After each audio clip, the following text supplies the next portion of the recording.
that's a big head. I'm going to save that one. That's a large size head.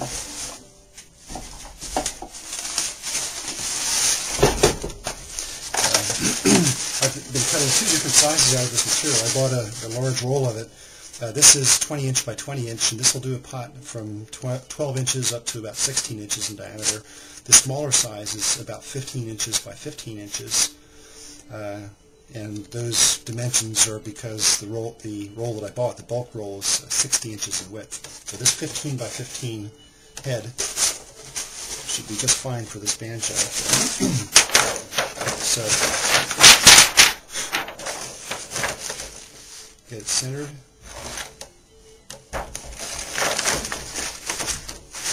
And now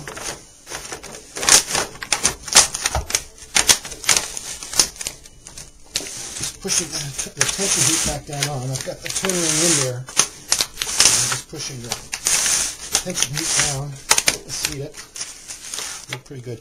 You can see, maybe you can see, that's the thing you want to work out as you do the installation. If you were to leave that wrinkle in there, it would be visible after you're through installing. The way to deal with that is, like I said, to work the material. And I've been having pretty good luck putting the head on, pressing down the tension heat, rotating it,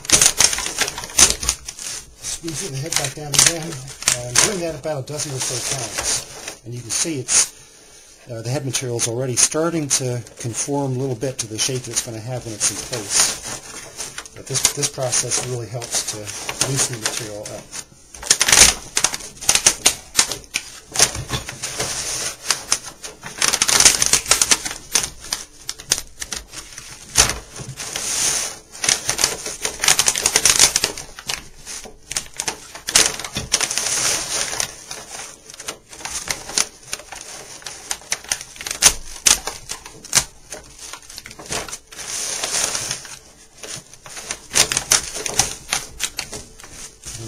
You can see I'm pushing the tension hoop down.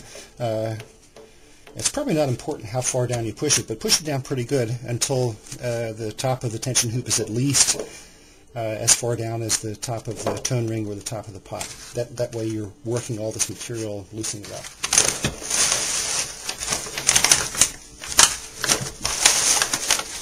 It's getting easier each time I do it. I can feel that it's starting to work in a bit.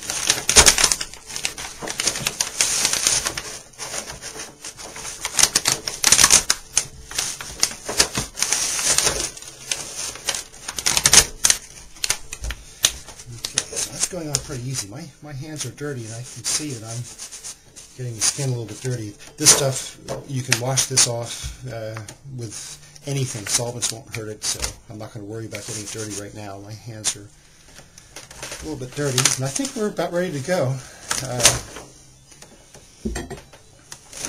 One thing I've started to do with this material, which is a new material, we're just experimenting with it. This material has a little bit of a grain. And if you try to rip this material by hand, it will rip in one direction, but it absolutely won't rip in the other direction. So I'm going to see which direction the rip direction is. Not that way. So there's the rip direction goes this way on the material. And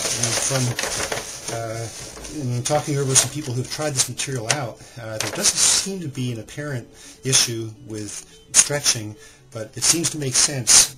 If it rips in this direction, there's more strength going in this direction. So I'm recommending that when people install this material, that you put the rip direction parallel to the neck. That means that where the bridge rests on the head, it's going to be resting, have the greatest width going across the strong direction of the grain of the head material. So. Looks like we're about ready to go. This, I've made up this flesh hoop, and this is an unjoined flesh hoop. So the next step is going to be to put the tension hoop on, press it down in place, and then I'll put some hooks on and feed the flesh hoop through. If you have a joined flesh hoop, now would be the time to put the joined flesh hoop on. I'm also going to check alignment, make sure I have this tone ring has a notch for to line up with the fingerboard.